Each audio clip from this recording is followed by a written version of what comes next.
His Divine Grace, A.C. Bhaktivedanta Swami Prabhupada, the spiritual master who knows the absolute truth, arrives on time in a blue Volkswagen Kombi van.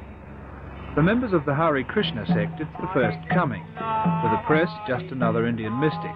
And for the Paddington mob, another curious visitor. His Divine Grace founded the International Society for Krishna Consciousness in 1966, but it said his disciplic succession can be traced back directly for 500 years.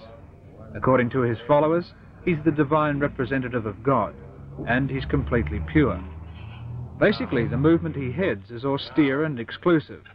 Alcohol, tobacco and sex, other than for procreation, are frowned upon, and diet is strict and simple.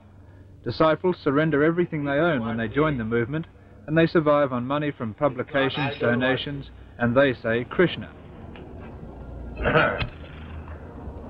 God or Krishna is all-pervading. From his energy,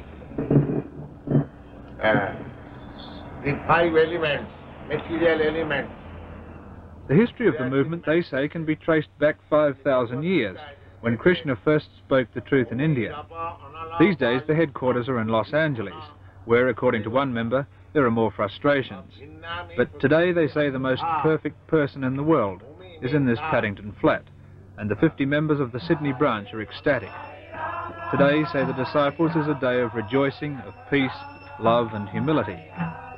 But behind the facade there's some conflict and some sadness. Cheryl Zimmerer is 18. She tried university and a job in Treasury before leaving both to join the sect a few months ago. Today, after her initiation by the spiritual master, she says she's found true happiness. But her mother and her aunt are not so sure.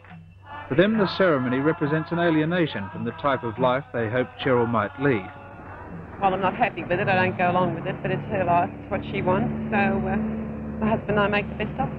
What worries you about her being initiated? Her future. Her whole future, and the fact that they're teaching them that there is not to have sex. I came here last night, and the spiritual master was telling them that to have sex is like animals.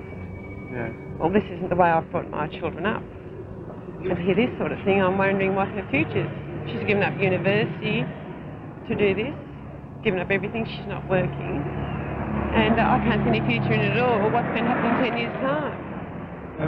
What religion are you, can I ask? Church of England. And you feel that... She's been christened, she's been confirmed in our own church. And she suddenly turned to this all in a matter of 2 months. What do you think has attracted her most of all about Well, this? she's been looking for something. She's an introvert, and she's felt she's wanted more out of life than what she's been getting.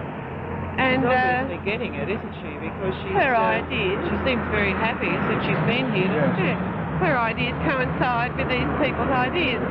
And I think they're very good living people. They're very sincere in their ideas. But they're not my ideas.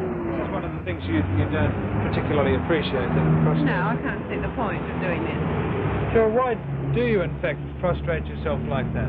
Well, it's a sign of humility. Like the spiritual master, he is a messenger from God, an associate of God. He's actually Krishna's friend, God's friend. And this is why we bow down to the spiritual master, because the spiritual master is giving us, you know, this knowledge how to go back home, back to Godhead, back to Krishna. Like it's just so potent in the world. Like we have 52 temples all over the world today. Your mother is worried that, in fact, all the things you're saying are largely due to brainwashing. Are you worried that she's worried? I'm worried that she's worried, but I don't think she should be. You know, because you can see that, you know, there's peace and happiness there.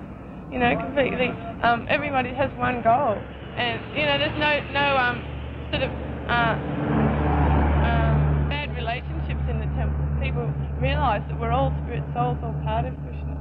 Do you feel she could have spiritual and happiness and peace with herself without doing this? Of course. I thought that this is what she was getting at home. I mean, we love her very much at home. She's been brought up to the Christian religion, but there just seemed to have been something lacking somewhere. This is a very hard question, but if your parents wanted you to come home and perhaps ignore all of this and perhaps get married like most normal 18-year-old girls, what would you do? What?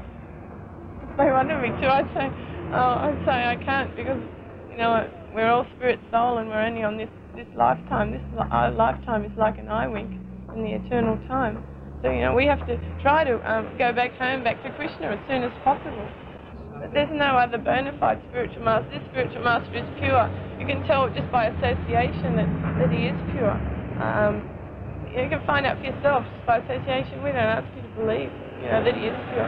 Just because he's such a pure soul, a lover of God, completely devoted to God.